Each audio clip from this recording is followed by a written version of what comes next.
exposições diárias, onde você vai criando uma frequência, né, de avanços, de ganhos em relação ao seu medo, chega um momento em que você vai ter que necessariamente se colocar, né, se confrontar com a situação de medo, ou avançar cada vez mais na direção, né, do medo. Como? Se preparando. Se de repente seu medo for dar uma palestra em público, você vai precisar começar a se preparar para dar aquela palestra que você necessariamente precisa, né, ou aquele convite ou aquela situação de TCC com a qual você está comprometido.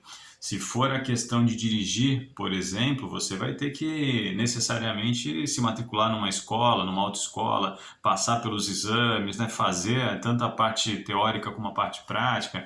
Se for o medo de voar, né, de avião, você vai ter que começar a se imaginar realmente voando, fazendo uma viagem, né, e em algum momento pegar aquele avião. E isso é fundamental, porque a gente não só tem uma forma, né, como eu já falei em outros momentos, da gente vencer o medo. E pode parecer até, mas como assim, né? Como você vence o medo, né? Você vence o medo enfrentando ele.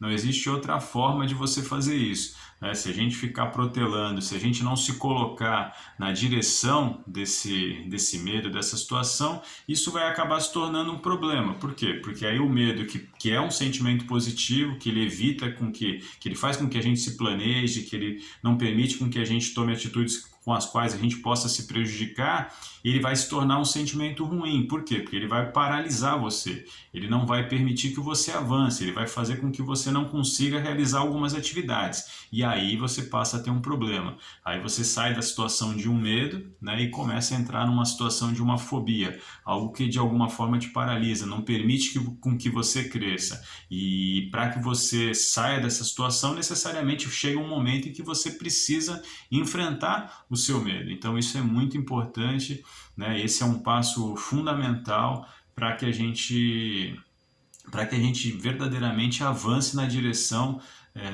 da superação desse medo. E você só faz isso como? Entrando em ação.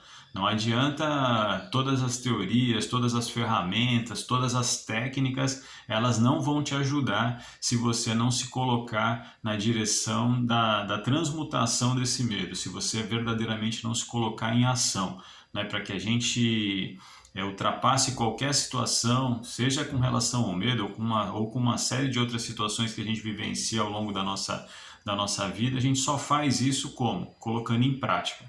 Né? Seja lá qual for o medo que você sente, você precisa se colocar em ação, em prática, você precisa se ver realizando e principalmente chega um momento em que você vai ter que realizar aquela atividade. É como as pessoas dizem, tá com medo? Vai com medo assim mesmo, né? Vai com medo e realiza com medo e faz, por quê? Porque você é capaz. Se você tem uma ideia na mente, se você acredita que pode fazer alguma coisa ou pode realizar alguma atividade, é porque existe dentro de você, né, a coragem necessária, as ferramentas necessárias para concretizar esse objetivo. Então, põe em prática, esse é um passo fundamental para que a gente possa avançar na direção da concretização dos nossos objetivos.